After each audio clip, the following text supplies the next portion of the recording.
Hello, parents. I hope you're doing very well, and hope you're looking forward to another wonderful week with your family. And let's go ahead and get right into this week's activities. And feel free to look at the other videos that I've posted to see little announcements I've put and tips I've put on there. I hope your child is having a good experience doing their distance learning. And we have some things on the assignments for this week to help us understand how it's going for them. And let's go ahead and get right to it. All right, we have this week, we have, of course, the same 5 activities and 2 surveys. And let's go ahead and look at it right here. Let's see. These are 2 surveys right here. And here, let's start with PE. Everyone has PE. Same thing as in other weeks. They'll do their PE activities, and they will fill out that questionnaire. All right, let's go ahead and look at the usar por y para. Now, por y para in English, we pretty much have a different words that we use for those, and sometimes we'll say for them, but also there's by, on, through, because of, an exchange for, in order to, and others.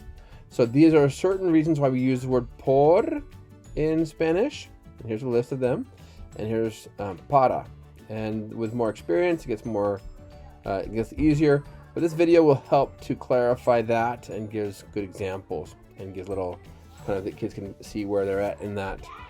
These 2 sites offer explanations, and these are linked to these 2 sites, and they are little quizzes, and so they can do the quizzes and find out if it's if they're getting on the right track. And after doing that a bunch and hopefully understanding it well, then they can go ahead and dive into the quiz right there. All right, so we did PE and Spanish grammar, and let's go ahead and look at the writing assignment. All right, here we have the writing of fictional historical fiction this week. And it's a narrative they'll write based on the battles of Lexington and Concord. But imagining that Paul Revere hadn't been involved, and how it would have been different. And here are the instructions, and very clearly highlighted is the prompt, or the main part of the prompt. And I italicized even some words. Seen means without. And so here are a couple videos that I liked. That show kind of what you want to make sure you include in historical fiction, and I think they'll be helpful. And it's the same as writing a fictional narrative, but with historical elements and characters, some historical characters and some not. Okay, so here we have the same 3 articles or sources, and they should include information from at least 2 of them in their narrative. Now, here's our organizer, as we've used a few weeks ago, and they can use this, or they can just write it on a piece of paper and then take a picture and send it to me. That'd be great. But yeah, they're familiar with that. And then here is where they'll type their essay, and this is where they will check box what they did and make sense and so on. Okay. Let's go ahead and look at the things that everyone will have. Here we have the Learning from Home survey. Every year, 5th graders take a survey, and here it is right here, that we kind of understand how they're feeling at school, and you know, how they're learning and the environment of school. But this week we're not having a traditional school year, so the school has decided to expand this to 3rd through 6th grade, and to get a better picture of how they're learning from home and what that experience is like. So we want every student in the whole school from 3 through 6 to complete this survey. Okay, and they can do that right there at home. And they'll see that there's actually there's some instructions right here, but it's really this link right here. All right, this right here is another survey that we also have kids fill out at the end of the school year.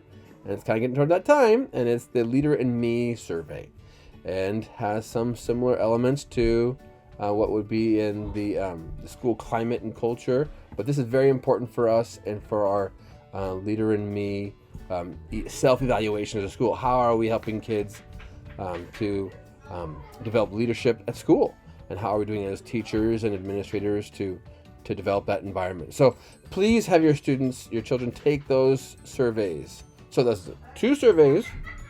We had, I mentioned 3 assignments. Now the assignments that are they're specific to 5th grade. We'll go to science. This is learning about the human impact on the environment, and we have here, I have a video of a reading of Energy Island. It's an island in Denmark that gained energy independence, and really neat experience there. Really neat to read some of the things they did. And here is the assignment. They will open up and they will either copy or print out and put in their notebook. They can just write it in their notebook even too. So, all right, and this is the Google form quiz that they'll complete upon finishing it. Okay, let's go ahead and go to social studies. And here we are. Now we're learning about westward expansion and William, the what are they? Meriwether Lewis and Lewis and Clark. That's right. And so they're going west, and so there's more westward movement. And so here we have what was the life like in there, and we have examples of the Whitmans, who went to kind of the Oregon, kind of northern territory. We have the members of the Church of Jesus Christ of Latter-day Saints right here, and their trail. And we note others that came across and settled and came across westward, and what life was like. It was not an easy trip, not a fast trip. And so I hope that's meaningful for your kids to learn about that. And let's go ahead and look. And then we have here the migration of Mexican colonists to the west and southwest, and what motivated their movement and what they're involved in.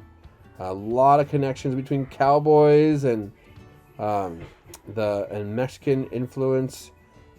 So very neat.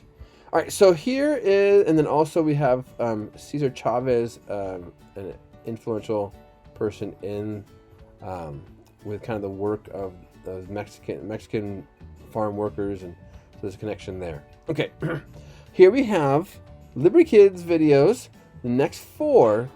And I hope your kids are enjoying those. Again, historical fiction, and helps to reinforce the understanding of what the Revolutionary War was, and what the events were.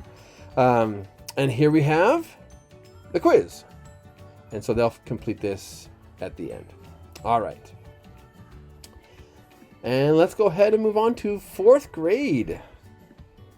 All right, so we've got here same things, the surveys right here. We have here Por and Para, the historical fiction, and the PE. And let's go ahead and look at science. So this week we're learning about how to make buildings more resistant to earthquakes. And there's some really cool scientific developments that have helped us to be able to resist the collapse of buildings and the danger that goes with that. So here are 2 videos. I hope your kids enjoy. Here we have an assignment. They can print this out or just copy it on a piece of paper in their notebooks. And here are the answers they'll add to their thing. And then there's their quiz. And let's go ahead and dive into social studies. Here we're learning about state government, and I hope they enjoy this and learn a little bit more about their own state history. And that's their their assignment there. Okay, and so they'll learn more about that. Some review here of the different levels of government. And then here's the video and the quiz. All right, that is everything for this week. Again, 5 assignments, 2 surveys. So thank you very much and have a great week.